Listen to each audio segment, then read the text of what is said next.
We're live. Lovely stuff. Hey folks, so we're back with another episode of the GSP Team Podcast. Myself and Ayshea today are going to be talking about female training, and in the absence of Cillein, we have fake Cillein or spirit Cillein or whatever you want to call him here with his Ireland's Strongest Man singlet and his lovely little hat. He's smiling away there if you see him. So for the people, listening to the podcast and not watching on YouTube, we've just got a pipe here with dressed as Cillein in his absence. I'm sure he's going to find it quite amusing once he sees it.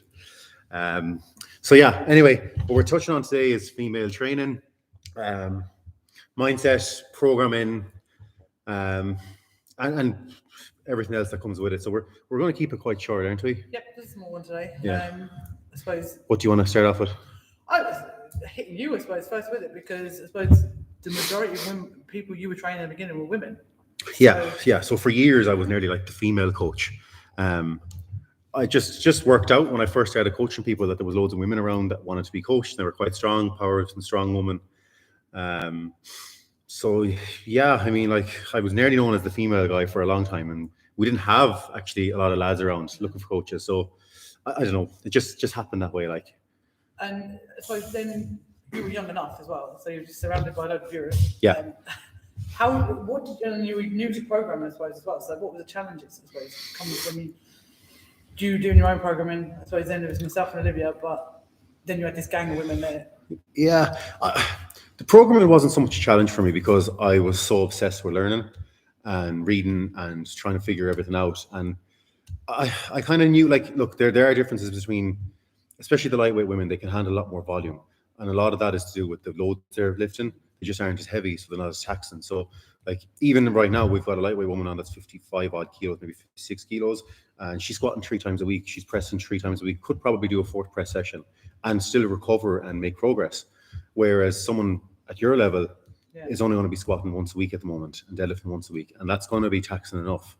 The differences come with size, really, I find. But some of the biggest challenges really are emotions.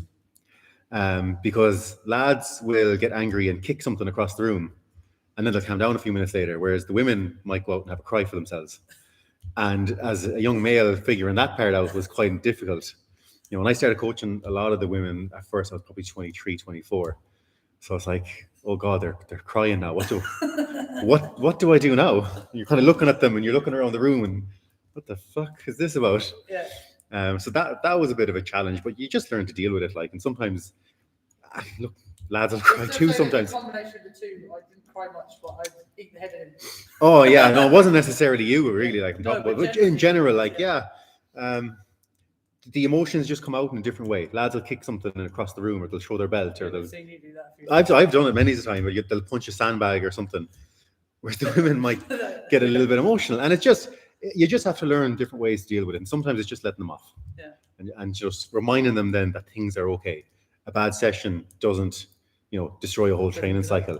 It doesn't undo a whole training cycle of good work. It's just a bad session. Park it there, leave it, let's move on and on to the next one. Yeah.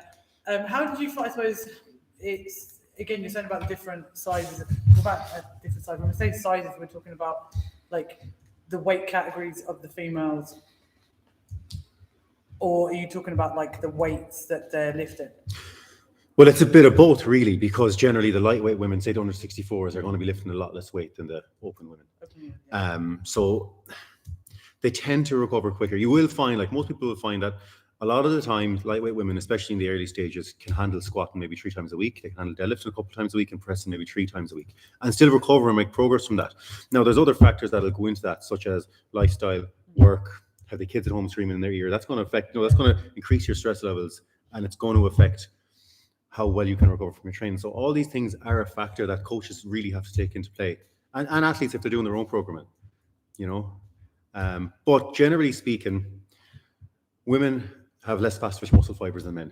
That's not always the case, but generally speaking, so they can handle a little bit more load. It's not as taxing on them. Generally, a fast twitch fiber athlete will be a lot more taxed after a few heavy sets of squats or deadlifts, say, whereas the lighter weight athlete or the slower twitch athlete won't generally be as taxed by it. I did find, again, we had a lot of lightweight women back then, and they could just take so much more volume and recover from it and make progress. Again, the lighter they were, the more they could handle. And like the lighter they were, the less load they were doing overall. Yeah. You know, they might have been deadlifting, say some of the women back in the day, maybe 110, 120 kilo deadlifts, whereas you were up on 220 or so. Yeah. That's going to be so much more taxing on the body. I was thinking about that as well then. We were talking about, say, the weight category. What about masters? I know you don't really have any masters men, but I know you have a masters woman. You're not, Gail's masters as well. Yeah. Is there a difference there? Do you think? I know there is definitely between probably a younger female and a masters female when it comes to load and programming. You're talking about masters men and masters women. The difference is also masters women, I suppose, and younger women. Younger women. Yeah. So even say a lightweight masters woman will have to be on so much more load, so much less load and so much less volume than a younger lightweight woman. It's just with age it becomes harder to recover. You know, and that's a simple fact of it. And everyone will realize that as they get a bit older. Even when you go from 18 to 25, you'll notice recovery difference. You hit your 30s, it becomes harder again. And it just becomes harder every few years, you know? Yeah. So they are considerations that have to come into play. Now, in saying that, it's harder to recover, but it doesn't mean you can't get stronger. If your training age is low, like yourself, you're 46 now, right? Yeah.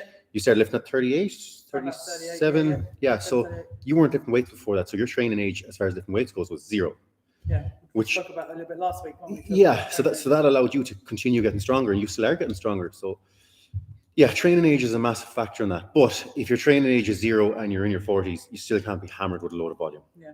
You know, there's a little bit careful consideration to be taken there. And the best way to start is to start kind of moderate and to build it up and see what you can handle and see what you're still making progress on. Yeah, I suppose that's where I'm coming in with just coaching. I have a master's lady that I'm coaching who's actually a few years older than me now. I think she's about 10 years older than me. And I suppose she's very, very new to weights.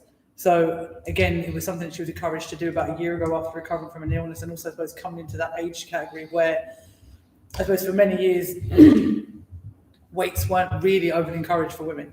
And now it's something that's really actually been more encouraged both for bone density and just the improvement of, you know, slowing down the muscle loss, I suppose, that we all start to hit when we get into our 30s, more so as women.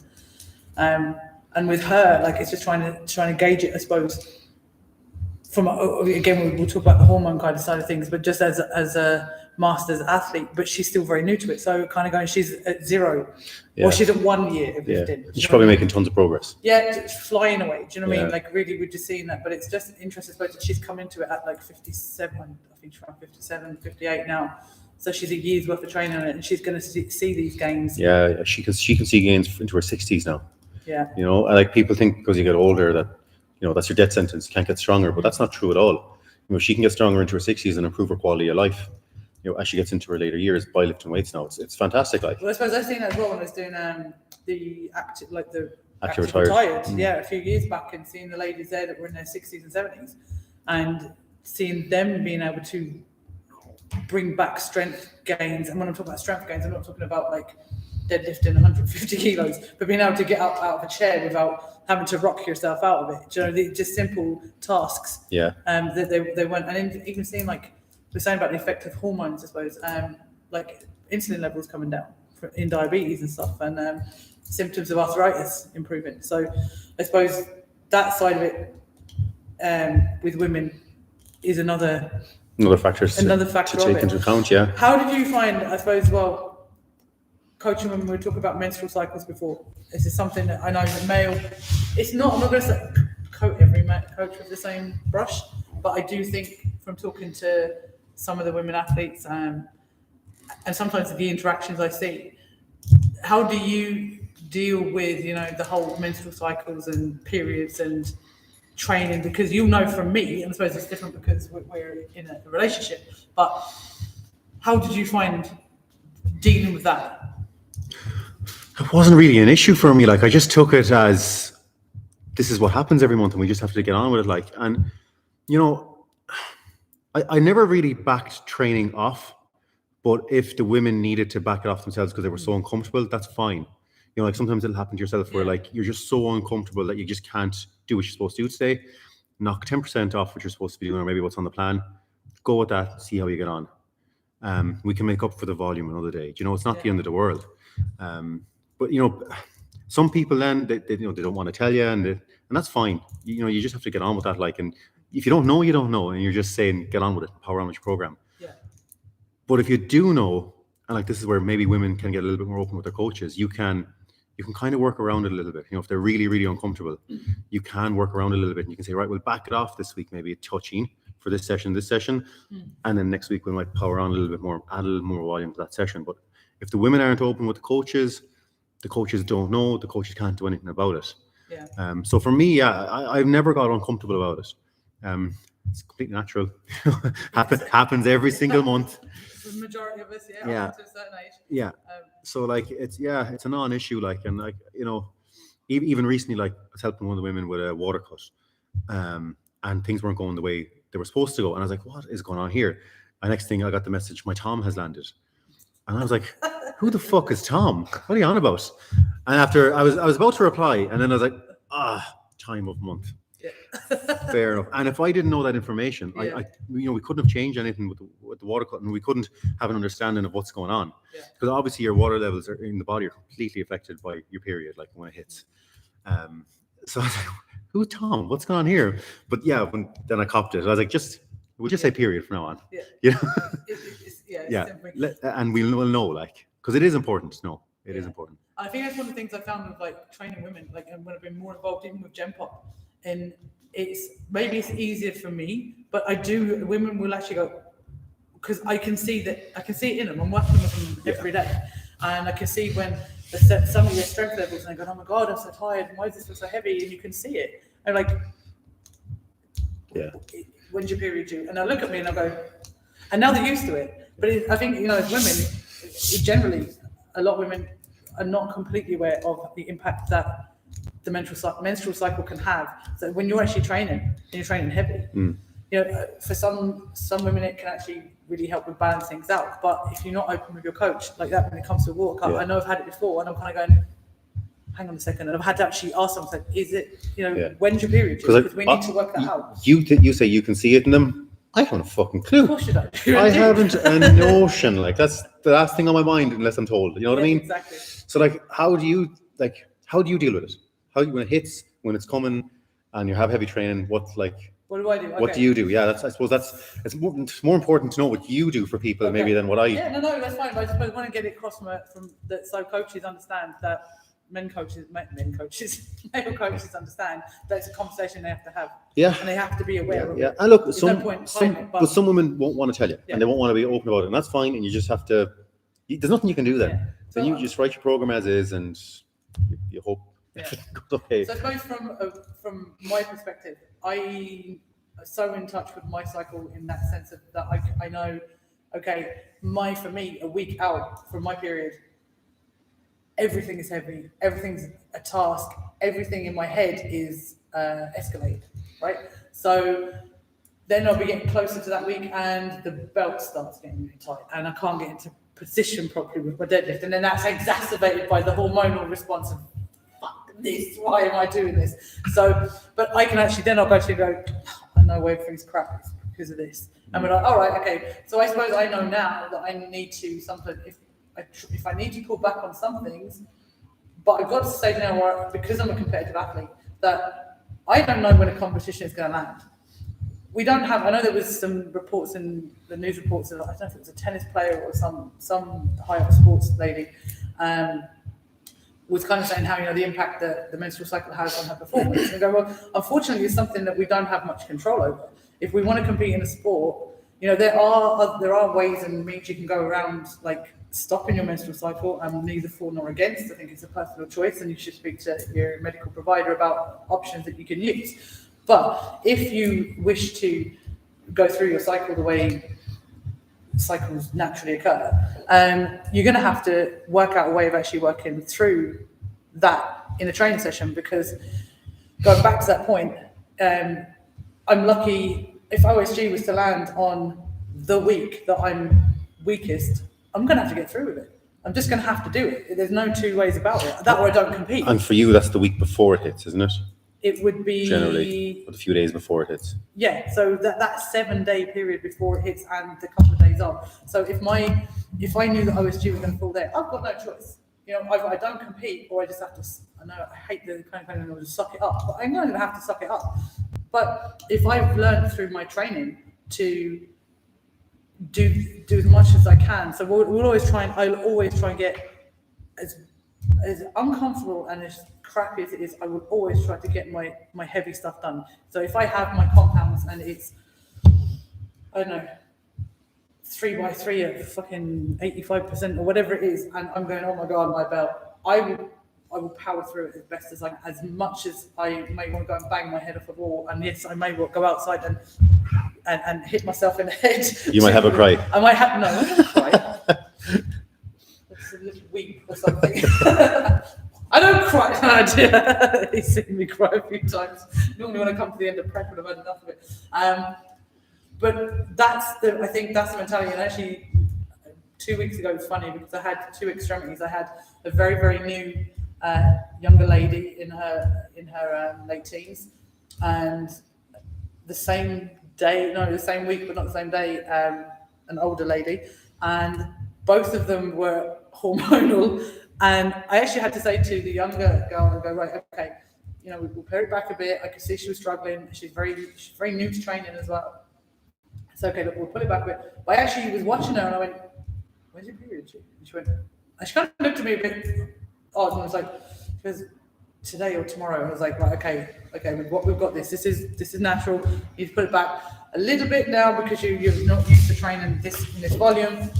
But when I had chat with her afterwards, and I said, it's not a case of just, you know, me kind of going suck it up and power on, but we need to start getting used to training through these situations, because if you want to compete, as I keep saying, you don't have control over when that competition's going to land versus when your period's going to land, or when that bad time.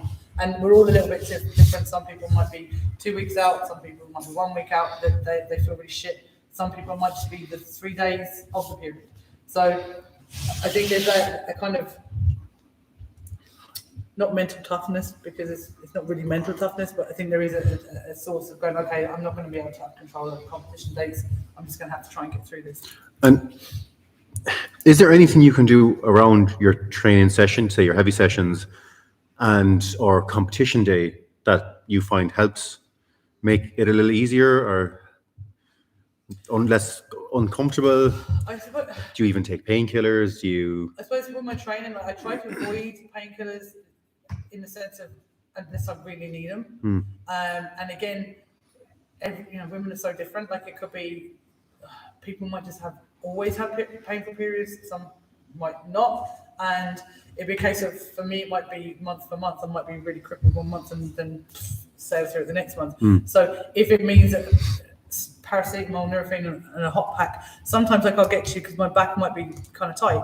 And again, it's a muscular response to the hormones. There might be muscle tightness, or that feeling of heaviness. I'll get you to put deep heat or some Tiger Balm into my lower back, and I'll put the neoprene belt on just to get that warmth and that feeling of comfort.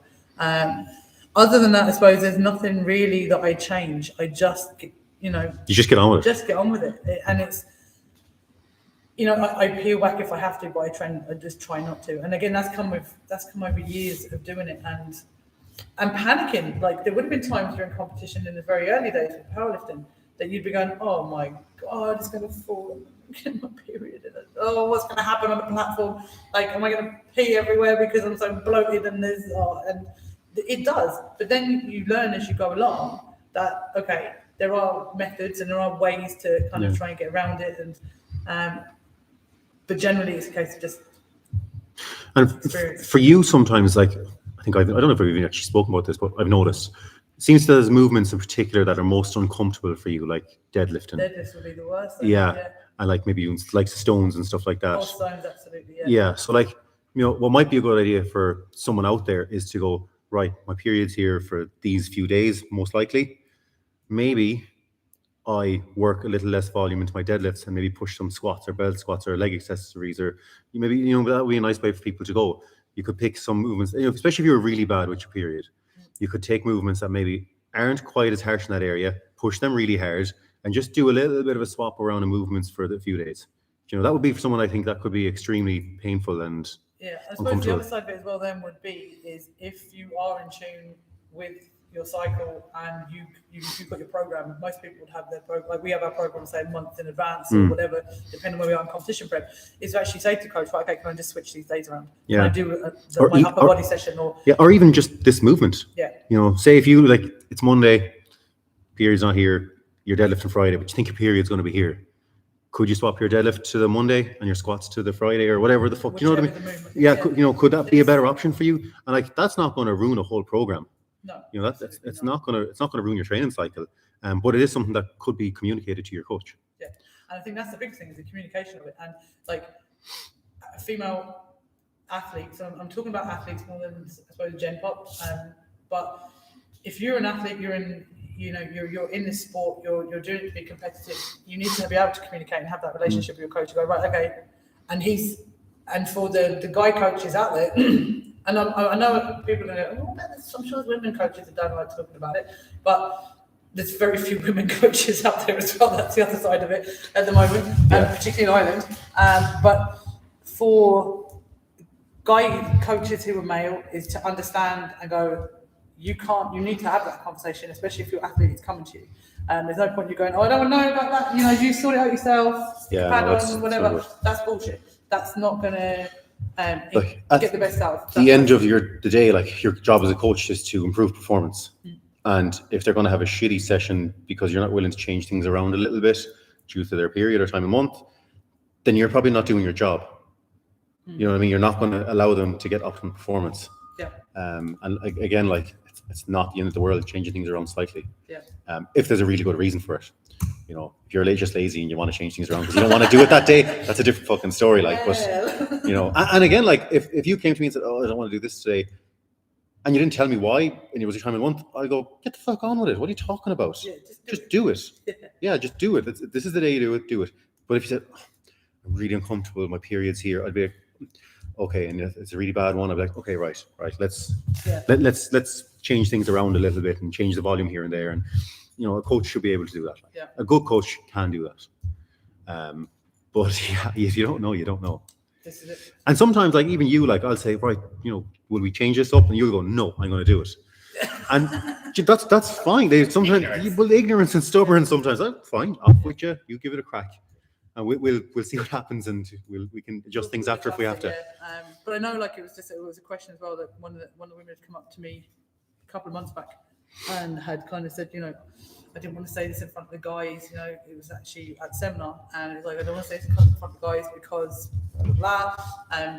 But I get really bad, and I said, okay, look, we know that there's things that you can do. There's methods, and this is how I deal with it. But at the end of the day, if you're going to be a competitive athlete, you're going to have to try and work through it during your training sessions, because that's your prime time. That's your way to work out what method works best for you, and what routine might work best for you with if you need to take painkillers, or if you need to, I don't know, not drink as much fluid before you go into the session because you're bloated and you're retaining water or whatever, because of, like I said, with the belt position, and all of those things are valid and genuine things. So, but again, use your training sessions to work through those and push those. I suppose something else that we never actually really spoke of, do you think maybe it would be a good idea from a coach, and this is where I can still be learning as well, for a coach maybe to change the program based on time of the month? Should we be scheduling deloads, in a comp prep for that time? Should we be putting in a light week, maybe not even a full deload, but just a lighter week, and maybe pushing harder on the other weeks?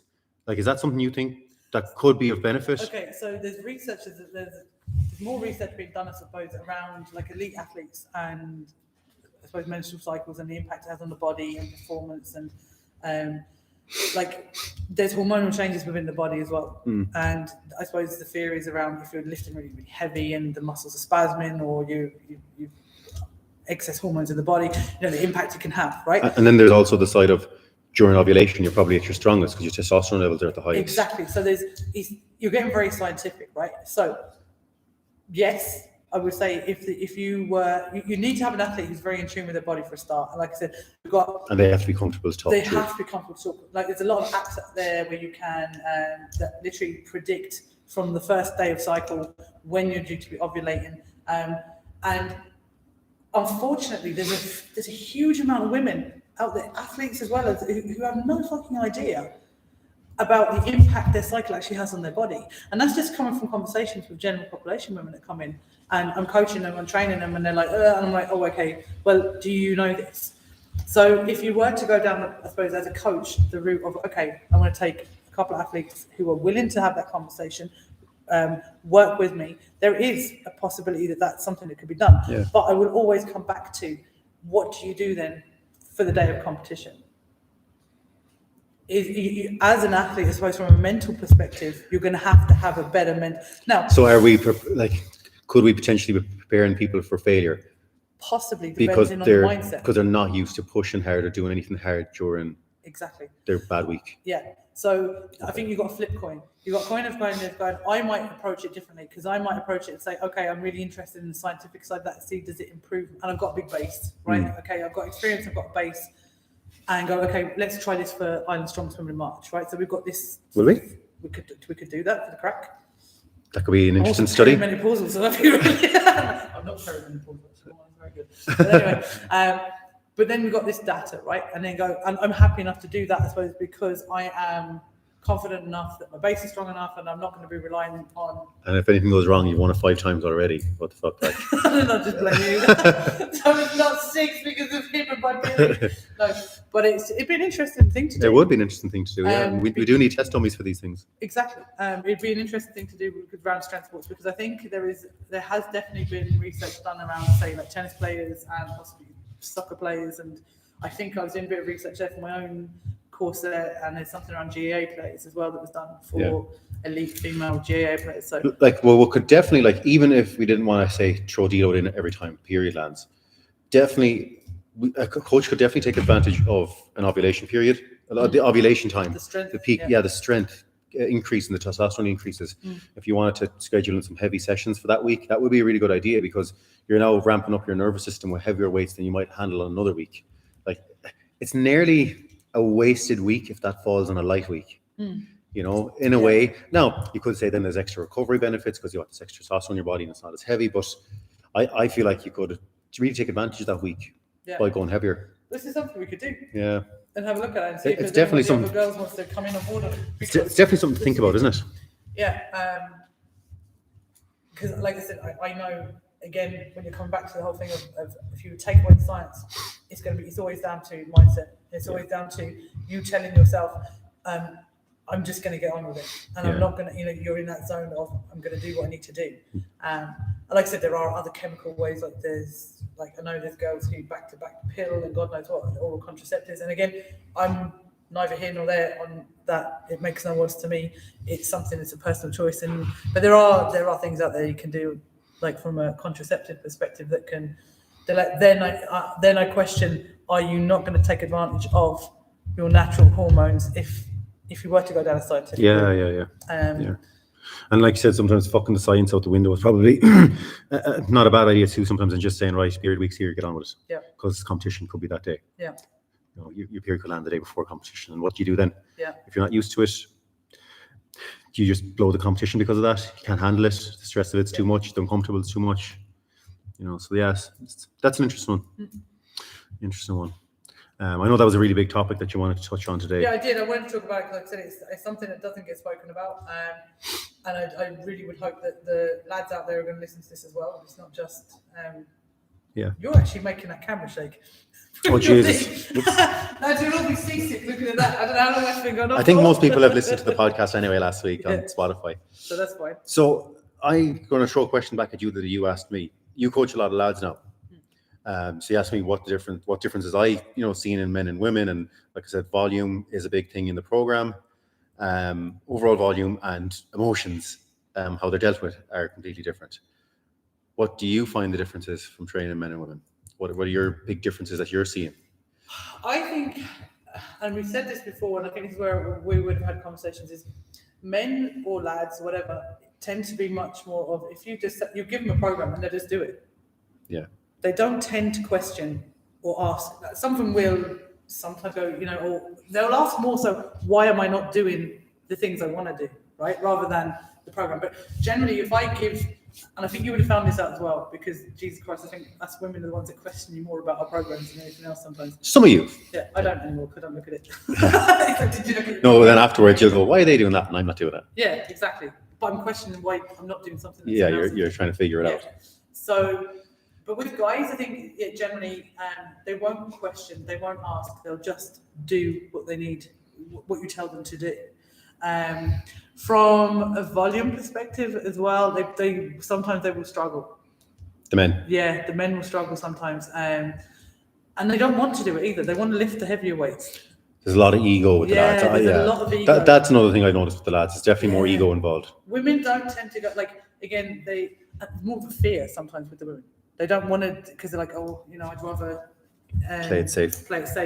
Where the lads would generally go, load her up. Yeah, men tend to be a little bit risk adverse to women. Yeah. We don't mind throwing ourselves under something a bit more. Sometimes, not all the time. Like there's obviously exceptions to that. But I found similar as well. Actually, now that you say it. Yeah.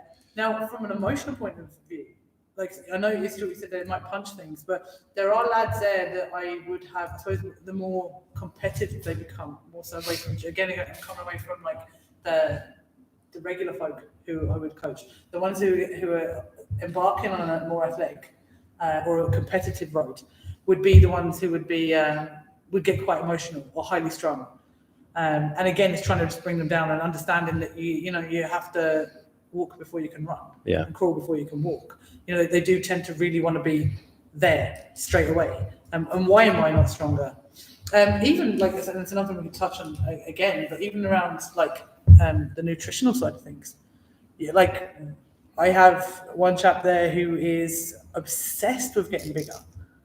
And it's not just a woman's thing as well. Like, do you know what I mean? Women are obsessed with getting smaller, men obsessed with getting bigger. Is that it? It's like bigorexia versus anorexia. Yeah, it's almost like this thing. So it's that's what I suppose I see the difference in more so in men and women. But generally lads don't. They're like, if I tell them ABC, they'll go and do ABC, and they will not question it. Yeah.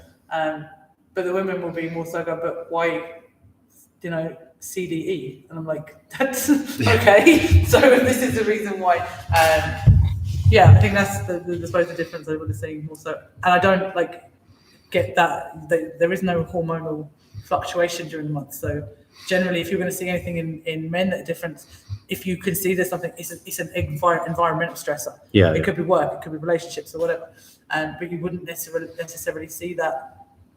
You can see it when you're dealing with people on a daily basis, or you're training closely with them. Yeah. Like that. When I said women tend to be more, I have to go out and have a moment for myself. Moment for myself. Yeah. And I definitely, a funny one. Like I laughed a few weeks, probably a couple of months ago. One of the women here after deadlift had a little bit of a breakdown. One of the other women consoled her. Aidan was sitting next to me over by the dumbbells, and I looked at Aidan. I said, "If that ever happens to you when you start crying, I'm going to kick you." And he started laughing and just looked at me, and he just said, "I'd expect nothing less." So like that, I'd never do that to a woman. But there is a little bit of consoling, or just let them off. I don't kick you. I just leave you off in the corner until you calm down or whatever. But I just said, "I will kick you." So if any of the lads start crying in the ear, I'm not gonna not dealing with that. Again, I don't either. That's the thing. I think I'm at the stage now where I don't know if it's just personalities or whatever, but again, I wouldn't think. And again, people are going to think we're fucking horrible. Like, I wouldn't go, I'm going to go and give you a hug. Yeah. I'm like, focus. Yeah. You've got a thing to do here. Mm. If you need to go out and take a moment for yourself, go out and take a moment for yourself, but pull up your socks, come back in. Do you know what's actually another thing that I just thought of? Training intent with lighter weights. I've noticed with a lot of the women that there isn't as much intent in their training with the lighter weights. So say you're working up to heavy single on your deadlift, right, at 160. I've noticed not all women, maybe 50% of them, they're pulling 60 kilos and 80 kilos and it's looking like 180. They're not pulling with intent. I've noticed that a lot of the time. Whereas some of the lads, I don't know if it's just an aggression thing, a testosterone thing, the lads will pull every single weight with intent. And if they ever don't and you tell them once, you never have to tell them again. And they'll be ripping bars off the floor with good technique. And obviously, you're not just going over and jerking bars. Whereas the women, you might have to keep reminding them to do it. They just sometimes seem a little bit, laxy is not the right word, but just I think it's just a little bit relaxed. Or is it, like I said, it's that lack of kind of aggression. Yeah. Whereas, like, you do need to treat your lightweights like they're heavy and their heavyweights like they're light. You know, you should be pulling 60 kilos or 80 kilos or 100 kilos when you're building up to a max deadlift. Like, it's 100%. It shouldn't be max effort. Well, it's not like, you know, you should be putting maximum effort into the bar. Yeah. There should be 100% intent to move that bar as fast as possible, because that will transfer into moving the heavier weights better. And sometimes I see with the women that, not all of them, obviously, but some of them won't pull on everything with intent. They just move through the warm-ups nice and slowly, and it doesn't bode well for moving heavy weights when it comes to the top end of things. You notice that as well, or? Only, I think, probably more so because you've pointed it out, because I've got one example in my head of one of the lads who's a bloody nightmare, who should be pulling with 10 and is, I literally have to go over and go, this is how you pull 60 kilos off the floor. I know what you're talking about, actually, yeah. So it would remain nameless. This is anonymous. And again, it's almost like it's a bravado of, look how heavy my weights are that I'm lifting. I'm like, no, 60 kilos, man. Yeah. Like, if you try and pull 240 kilos like that, it's going to feel really bloody heavy, and it's not going to be of any use to you whatsoever. No, I think women as well, then probably they're training more focused sometimes than the lads are, with like documenting what they do. I think all the lads here, we like to, I'm going to say the lads, I'm talking about the girls as well, we document, we have our notebooks, so we don't use our phones. And I think, maybe I'm wrong, but I do see the women more so checking off and writing down and being quite focused on what they've done in their notebook for their training session than the lads are. The lads have got the notebooks out, but I don't see it anywhere as near as what I would see. There's definitely something to that, I'd say. Like, I personally hated bringing a notebook around the gym. I tried it a few times and just got sick of it. But I could always remember at the end of the session exactly what I did. But would you jot it down? I did for a while, and then I stopped, because I was like, I can. Is that because you think you're better than everyone else? No. Because you're the coach. No, I don't know what it was. I just didn't like writing it down. I don't know. But I have my program there. I can just go back through my programs and I'll know what I'm doing, and I know if I'm working hard enough, I should be making progress. But look, I'm not against at all. I just didn't like carrying a notebook around. But you know me, when I'm training, I like to stay really focused and just, eye on the prize, do what you're supposed to do. Nothing wrong with notebooks whatsoever. I think it's, for a lot of people probably need it, because they like to look back and go, oh, look, I've made progress from 6 months ago to where I am now, and that gives them a little boost. That's what I like about the books. Yeah, it can give you a little boost, and then you go, oh, I'm actually making progress here. Because sometimes, when you're in building phases and you're doing sets of 10 and sets of 8 and 6 on everything, you're not sure if you're making progress. But if you look back and see your best set of 5, it was 100 kilos fucking 6 months ago, but now it's 105. Well, you've made a shitload of progress. But you mightn't realize that because your max hasn't gone up, because you haven't tested your max. Yeah. And people forget about that, I think. Yeah, and I think I've seen that even more with Gen Pop. The women, just think about it now, way better at document and like properly documenting. Like, I'll go to the lads, what did you do for your last 5 hours? And they'll be like, I didn't write that down. Yeah, most of the women would go, oh no, hang on a second, I'll tell you what I did for my 5 RM or my 3 RM or whatever. Yeah, and that again, 100%, I'm with you with that. That annoys me when the lads don't know. I think what I see, even though like it's been so long since I was able to train hard, I know my 5 RM, 3 RM, 1 RMs, and like 6 RMs on like all the main lifts, and I haven't done some of them for like 4 years. I still remember all of that. Like, it's just ingrained into the back of my fucking skull. Like, I can't forget it.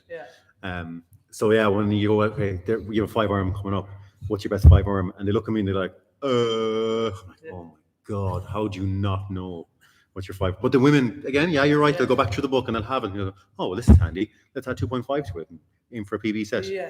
Whereas the lads, sometimes it's guesswork because they just don't know. And like, I can't remember everything. We've got about, 30 to 40 strong man, women and powerlifters, and then I've got the teams I work with as well. Like, I probably have, I could have the watch of 100 athletes under my eye sometimes, like, through groups and stuff. Like, I can't remember what everyone's doing. That's why I say to people as well, like, don't expect me, I'm not your diary hold up, don't expect me to Yeah, remember. Then like that, I will remember weird things about people's totals and what they've done. Oh no, I remember you've done that. Are you sure now? Yeah, Because I'm sure you've done this. And they don't know themselves, like. They haven't a clue. Yeah, no, you're right. The lads are very bad for that, actually. Quick one then. Yeah. We're actually going further with this one. Yeah. We thought we were going to do half an hour, and we're going a bit far. But you look. Competition day. Women versus fellas. Who's more organised? Who would be more? You know, they're ready. Ooh, that'd have to be the women, but it's not. In general, the women are more organised and have what they need to have. General, but some women are still really crap at it. And yeah, sometimes it's like they don't know where this is, they don't know where that is, they don't have their. And then like some of the lads, more of the lads haven't. They're just not organised. They're just not organised at all.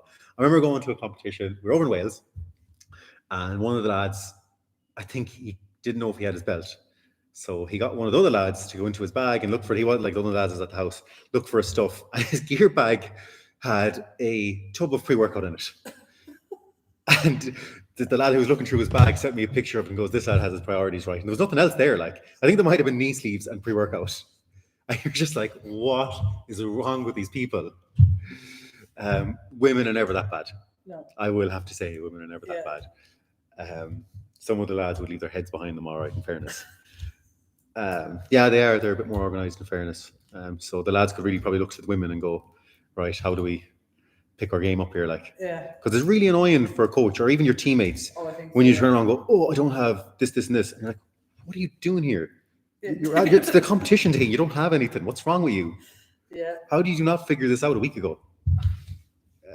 Like what kills me then is when they turn around and go, I have no tacky or I have no tape. It's like we sell tacky and they train with us. Ask us, we'll bring it in tomorrow.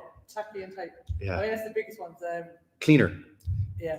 Clean. Lads actually, a lot of the time lads will have tacky and tape and they have nothing to clean themselves with. Yeah. And the amount of competitions the women land at and we're like, they come up to you and they're, can I use your spirits? Can I use your whatever? What did you plan on doing? What if no one had spirits or WD-40? Peel it off on the wall. Yeah. They do sometimes in my gym. But anyway, it's just an interesting one, I suppose, the traits between the men and the women. There's nothing else really there, is there? Not for now. I think we've rambled on quite a bit on that one. What do you think, Cillein? He's happy enough? Cillein! Yeah, I think he's happy enough. He's asleep again. Yeah, so... Okay, so anyway, I hope that was of use. Some interest, some use to you. And again, folks, give us some feedback. Let us know what you think. If you have questions or topics you want us to talk about another time, we're more than happy to take some questions and answer them here. And for next week, we will have the real big man back, not just in spirit. Yeah. The big fella, yeah. Right, that'll do. So, thanks, folks. Take it easy.